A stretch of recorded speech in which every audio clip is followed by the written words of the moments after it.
atong Governor Manny Piñon, sa atong Vice Governor Efren Piñon, kay ilaming gipahuwang og stage, microphone, suga, kuryente, tanan, para makahatag og mensahe sa inyong karong hapon ug makauban mong tanan karong hapon dinhi sa probinsya sa North Cotabato ug dinhi sa syudad sa Kidapawan. Daghan salamat kaninyong tanan sa inyong oras ug panahon. Daghan sa inyo ang wala pa'y paniudto, wala pa nagmerienda, samot na wala pa'y panihapon. Nagaandam na panihapon.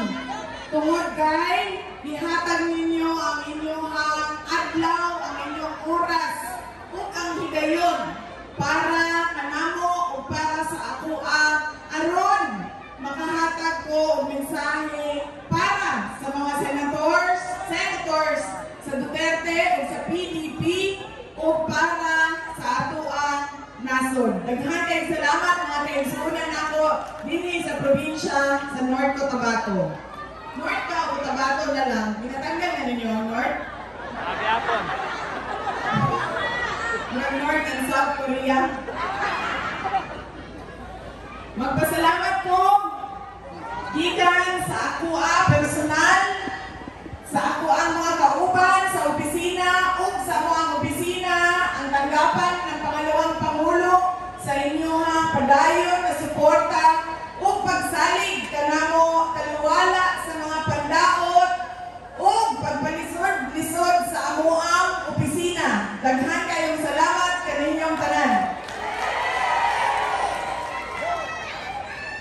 Ang sunod na pagpasalamat gikan kay dating Pangulong Rodrigo Duterte. Daghan kayong salamat sa inyong pagmahal, sa inyong padayon na suporta, sa inyong pag-celebrate sa iyang ika-80 na birthday atong Marso 28 ug sa inyong pag-ampo nga siya mabalik na gyud dinhi sa ato ang nasod. Maraming salamat. Kadjut lang. Mabalik ko diri sa init kay maluoy ko aming mga kauban nato dinhi nga nagpagulan sa init. Para fair.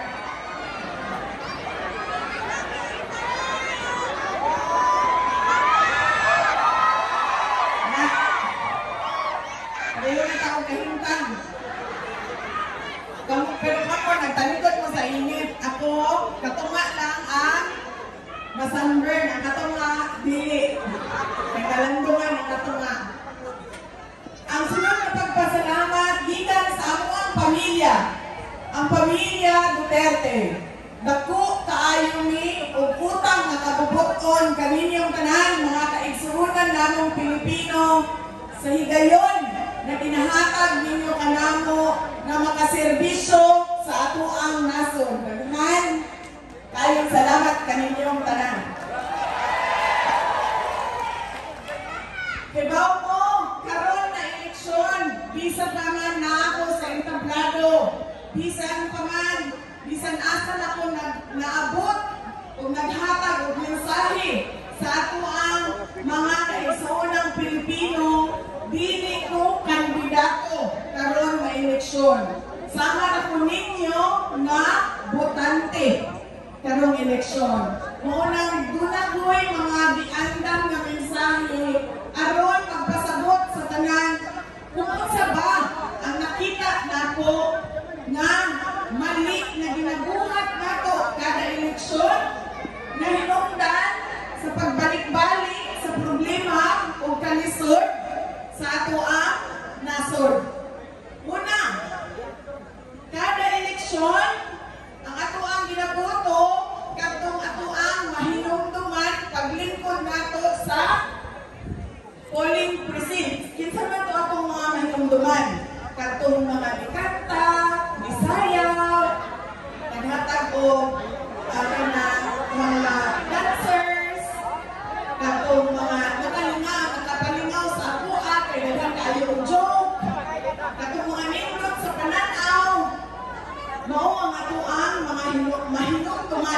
permi. Katong mga makita nato sa social media, sa TV, kung kinsay mga sikat, kung kinsay hinumduman nato, balik-balik ang apelido, dinha sa pwesto, mo dayon ang ato ang ginaboto. Dili na ka nagapangutana sa kandidato. Ikaw, nakapila na nagtindog dinha sa entablado.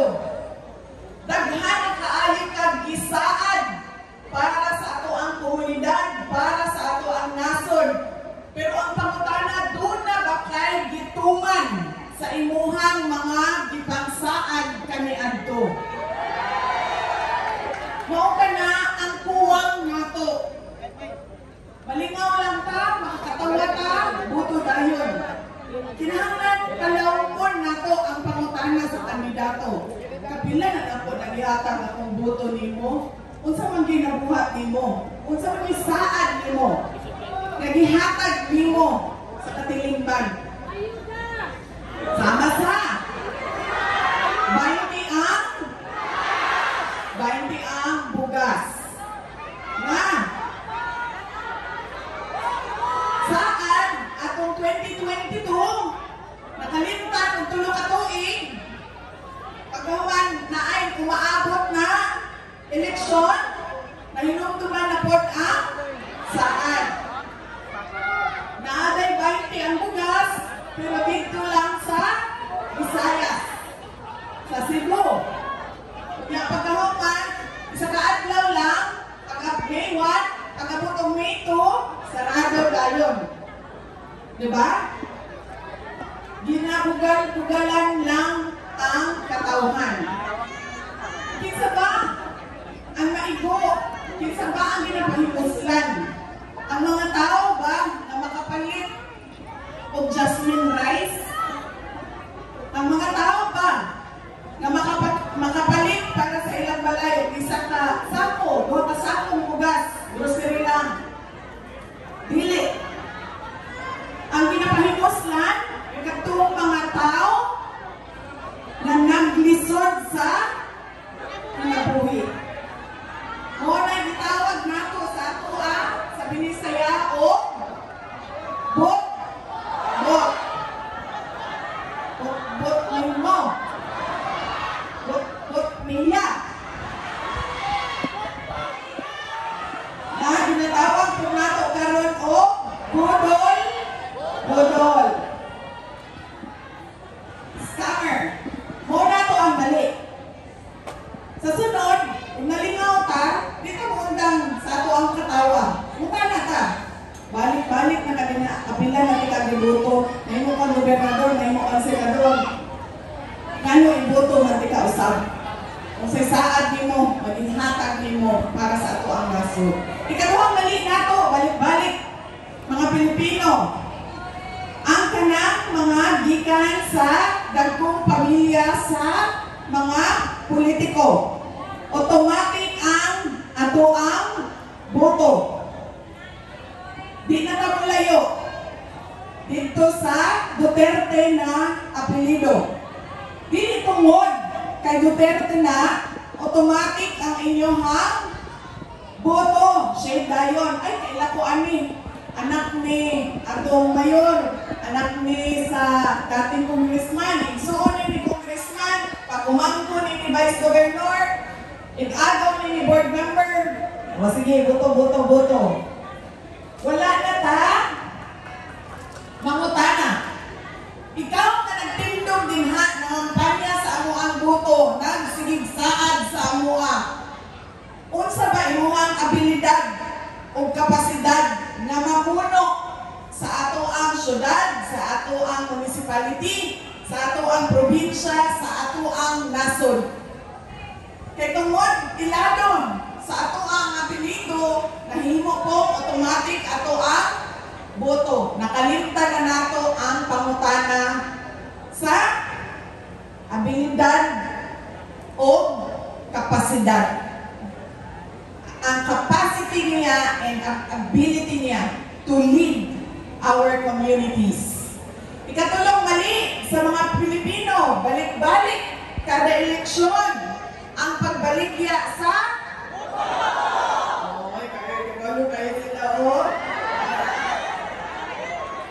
Kaya may palit din sa boto ninyo.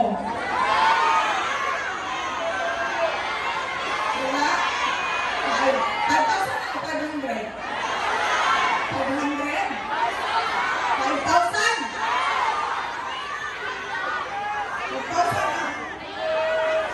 5,000? Gitago sa pangalan mo sa?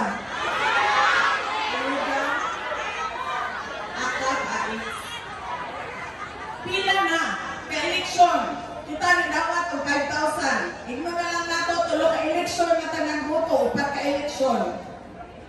Kada eleksyon, 5,000. Sa pila na to, 20,000 na to. Sa nilabay na upat ka-eleksyon. Gano, naglisod mang gihapon ang ato ang nasod. Gano, daghan mang gihapon ang popre. Tungod kay, di-shortcut na nato. Ang batasan nato, di-shortcut nato ang lisod nga kinahanglan buhaton nato. Ang mupili sa insaktong leader. Eh di kapoy naman tagpaminaw sa mga tao nga nagtindog dinhi, di kapoy naman mo sa amuang paminaw kung unsa pa na amuang ginasaan, balik-balik, agrikultura, turismo, infrastruktura, tanan. Musa ka sa langit, munaog ka sa yuta, balik kapag ka sa langit, undangon na po ang ulan para kaninyong tanan. Pero huwag lang yung mabuhat, muna gikapoy na ta. Kung kinsay muhatag sa ato o 5,000, automatic na ato ang boto. Okay? 5,000, okay na ni. Kaya nakadawat ko na, nasibol sa 5,000. Los! Lahat di ko lang ito dawaton ang kwarta. Wala may politiko nga naghahatag o iyakan ka o galingong kwarta. Kwarta nga na sa gobyerno. Diba? Dawaton na ito. Bayad ko ta o buwis. Sabaw mo ako, kada mo pirma ko sa ako ang income tax declaration. Sabi kaya kong buot, uy, mga nasa 1 million good na ang mga deduction plus taxes na ako. 1 million kada tuig. Hinahatag na buwis. Diba? Dawatan na to. Dawatan na ninyo. Pero, dili automatic ang boto. Kinahanglan na to una-unaon. Kaya kung magbalik-balik ang ato ang batasan, nakatawag ko sa iyaha, nakadawat ko sa iyaha 5,000, gikan ni siya sa pamilya, sa mga politiko, boto na yun.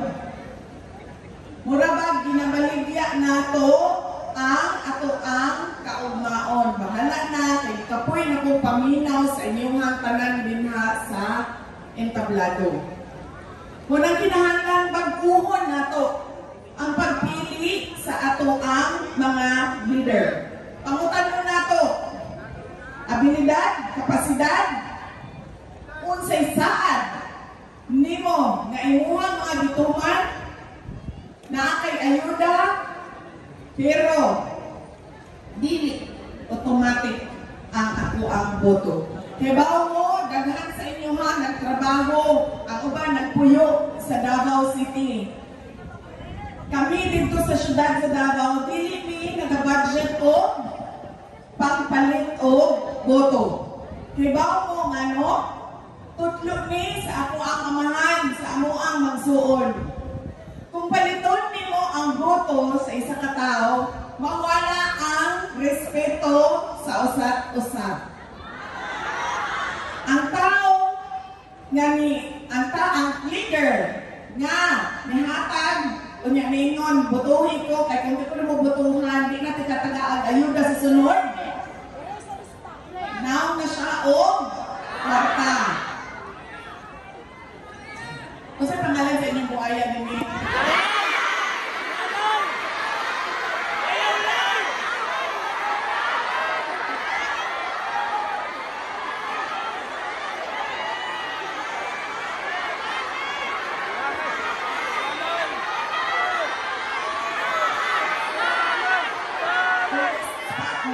Picture mo niya. Tourist spot na namin.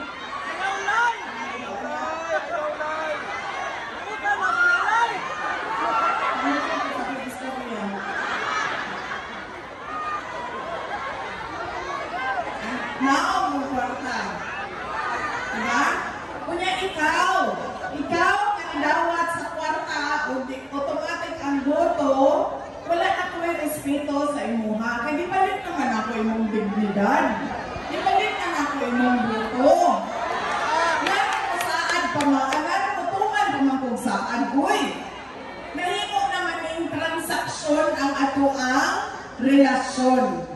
Nahimo siyang money transaction. I will love you if you will pay me.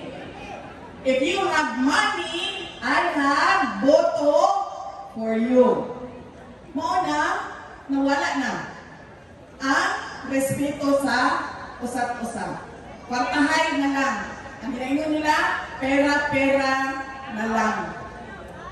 Wala na itinod-anay na relasyon ang katauhan o ang mga leader. Munang pagkahuman sa eleksyon, ingani, excited kayo taganan. Ako ni kandidato, pagkahuman sa eleksyon, kalimtan na tanan, mga nabitaw. Wala na mo din na, kanya-kanya na taan yung tanan. Muna, magbalik-balik po ang ato ang problema sa ato ang nasod.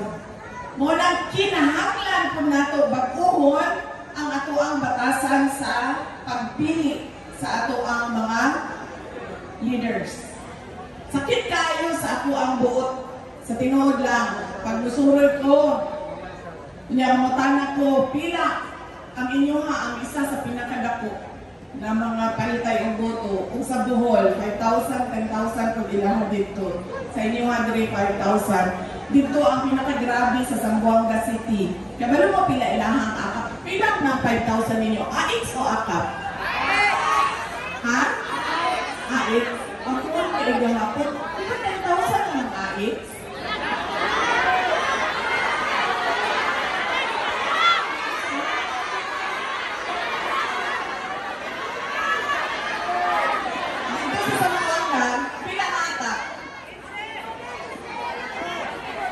Pila ang akap. 5,000, diba?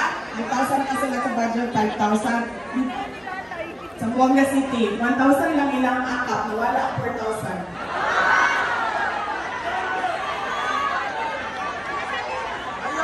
Diba?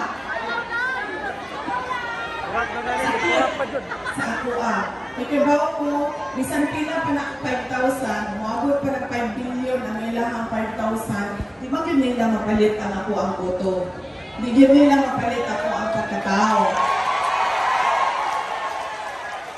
Sakit sa ako ikibaw ko, nakanuog ba mo o dato na engineer, dato na doktor, tag-iya sa Mercury Drug, ilahan ipalit ang boto o 5,000? Wala. Kakinsang boto ang minapalit? Sa mga tao na nag-lisod. Sa mga tao na nabalik-balik ang tuwan-on sa ilahang pamilya. Ginapahimos lang nila ang kapobrehon sa mga tao. Wala na ko'y pakialam. Pobre mong tanan, mas may sa ako Kaya tagaan lang kami 5,000 pag-abot sa eleksyon. Diba? Pag-awa na lenta na yung nakahuman na ito ang transaksyon. Mauna, ang realidad, ang naong sa ato ang gobyerno o sa ato ang politika, dinhi sa ato ang nasod. Mauna, nitindog yung ko sa entablado. Anak ko sa akong kaugalingon, kaning panahonan mo na yung insakto na panahon. Kaya hindi ko kandidato. Butante ko. Mo na ako ang obligasyon mapaibalupod sa inyo Ang sa pa mga mali na to na isip mga butante nga nakaapekto sa ato ang mga komunidad.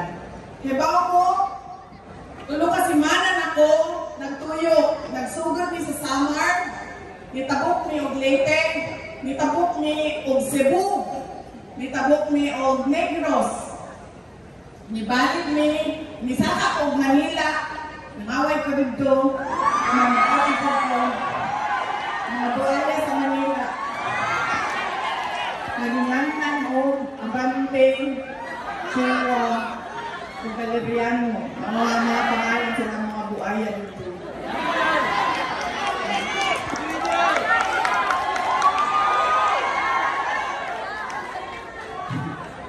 Kita kanila, balik ko Cebu, itabok na po, balik ko itong Leyte, nagsurigaw na ko, Surigao, Cagayan de Oro,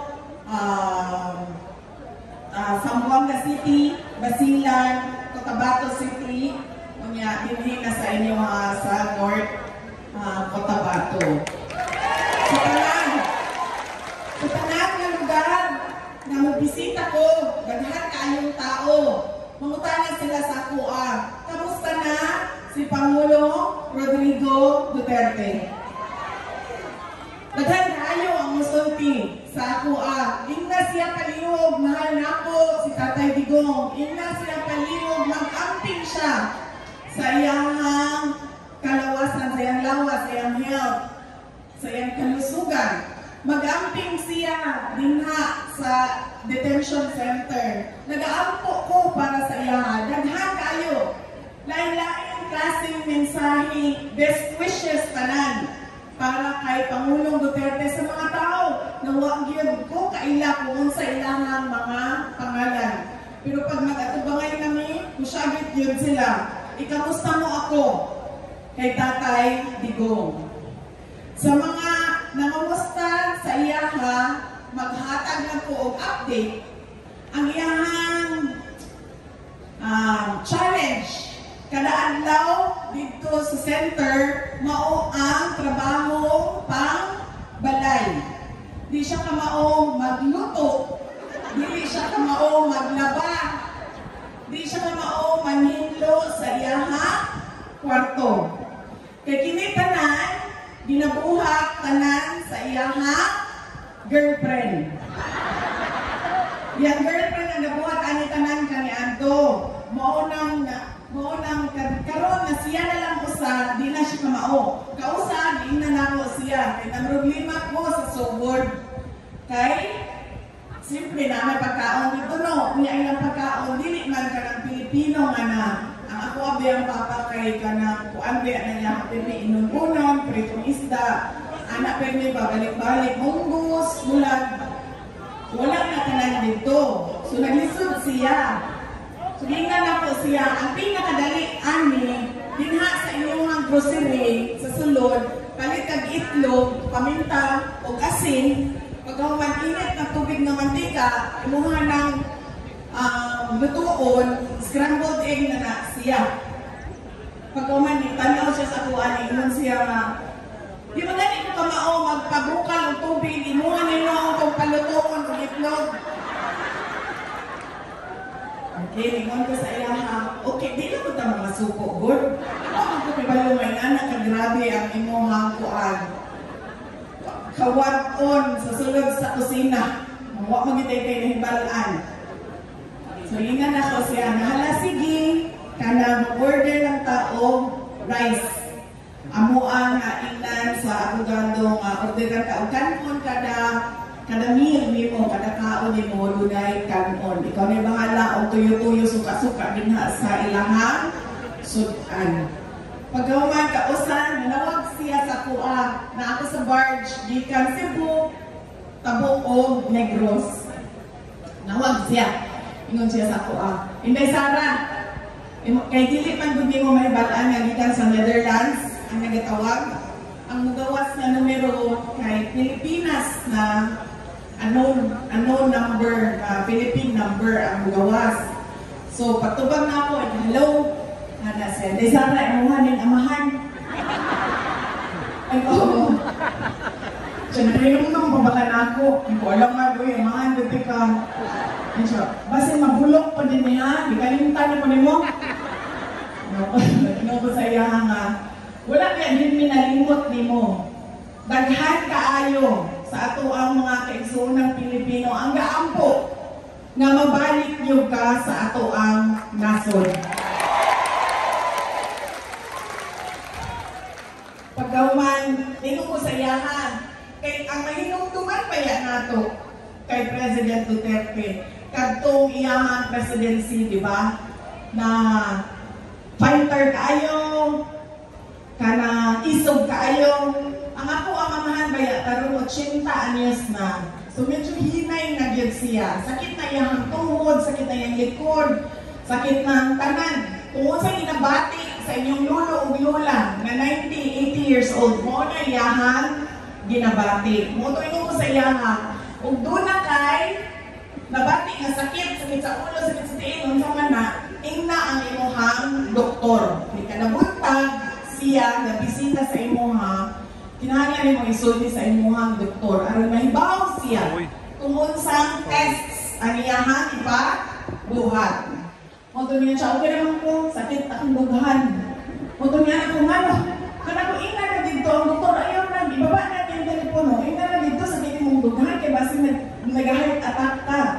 Ano siya, dili, sakit akong dugahan, sakit akong kasing-kasing, kaya nakawala ako ang mga girlfriend. Ang ana ako ang amahan. No? No? Wala daw yung mga girlfriend. Anak ko, ay kaguol. Ang imuhang duha ka girlfriend, naadin nga sa gawas, sa detention unit, nagahulat na makagawas ka. Gaaway, pamagani sila. Sige, gaaway.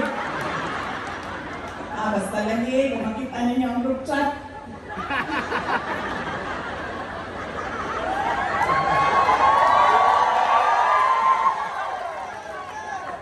Tinugod lang. Anak pa siya sa ako, anak siya pang kausahan na ako dito kay. Ang una niya abot dito, si Executive Secretary Medialdea, kay kauban pa niya sa airplane. Ang sunod nga niabot dito, ako. Ang sunod nga niabot, si Secretary Harry Roque, niya, ikaupat nga niabot, si Senator Robin Padilla. Ang ikalimangan, sunod niabot dito in 4 days, ang iyahan isa ka girlfriend. Ingon siya sa ako, kinsa may naadin ha sa gawas. Anak ko ay naa si Harry Roque, naa si Senator Robin, si Kuan, ang sa pangalan na tayo, si number 1, naa si number 1. Yan ako naadin ha sa gawas. Siya, si number 2, naadin ha. Yan ako padulong pa. Yan siya si number 3. Yan ako kampanya pa man, basin pagkauman sa eleksyon, bisita na ko rin.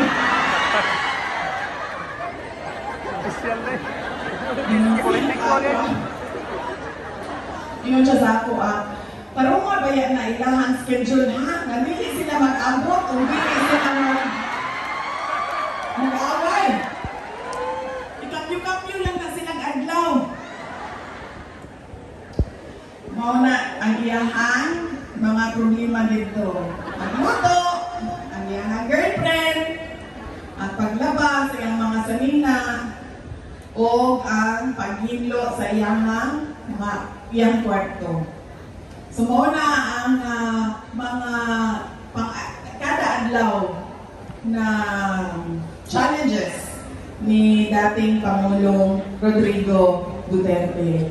Daghan tayo ang gaampo nga mauli siya. Katong nag-rally ni sa Manila, pag naon na sa stage, na damay kayo mga bata, ginaistorya ko niya, matuniduol ko sa iya, ingon siya, ibalik mo si Tatay Digong dito sa ating bayan. Maugid ang bilin o kanang command anang inanak ng gamay na bata. Mga kaigsonan na ating ubok nga video nga giandam para na ninyong tanan aron makita ninyo kung giunsa nila pagkawat si President Duterte dinhi sa atoang nasod. Naghagyo ang nasa likod, namulingkod kuno ang nasa tubangan, kaya di nila makitaan. Di nila makitaan ang dagway ni God, kaya inani ba yan? Likod.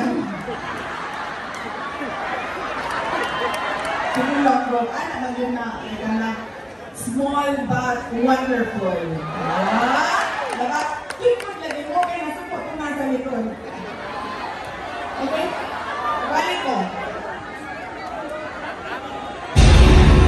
Rate of poverty in the Philippines is at its highest in 21 years. Teacher says she